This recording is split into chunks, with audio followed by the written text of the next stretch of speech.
الله الرحمن الرحیم قال النبی صلی اللہ علیہ وسلم الغیبۃ اشد من الزنا.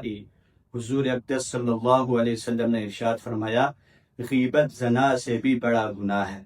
صحابہ نے پوچھا یا رسول اللہ غیبت زنا سے بڑا گناہ کیوں ہے؟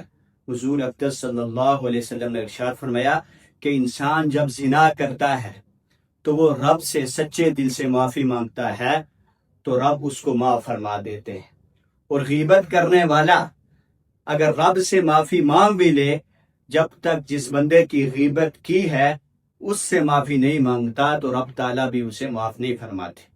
اور دوسری وجہ کیا بیان فرمائی کہ انسان زنا کو گناہ تو سمجھتا ہے لیکن غیبت کو انسان گناہ نہیں سمجھتا. غیبت کو گناہ نہیں سمجھتا، غیبت کو ہلکا اگر سمجھتا بھی ہے تو وہ چھوٹا سا گناہ سمجھتا ہے. اور آج ہمارے معاشرے کا اصول، ہمارا اپنا اصول کیا ہے کہ جب ہم کسی کی بات کرتے ہیں تو کہتے ہیں حقیقت میں یہ بات اس میں موجود ہے لیکن ہم اس کی غیبت میں لگے رہتے ہیں. اور یہ اتنا بڑا گناہ ہے کہ کیا فرماتے ہیں کہ جب تک بندے سے معافی نہ مانگی جائے تو اللہ بھی معاف نہیں فرماتا. اور ہم اس گناہ کو ہلکا سمجھتے ہیں، چھوٹا سمجھتے ہیں اور کرتے جاتے ہیں.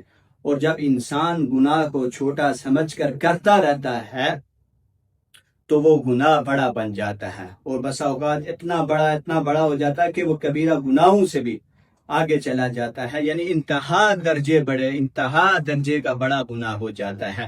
تو کوشش کیجیے کہ پیٹھ کے پیچھے اپنے بھائی کی برائی مت کیجیے.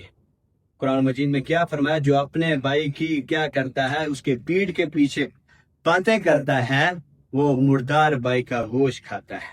اللہ تعالیٰ میں اس کبھی گناہ سے بچنے کی توفیق عطا فرمائے اور حدیث مبارکہ پر عمل کرنے کی توفیق عطا فرمائے. وما علینا الا البلاغ المبین.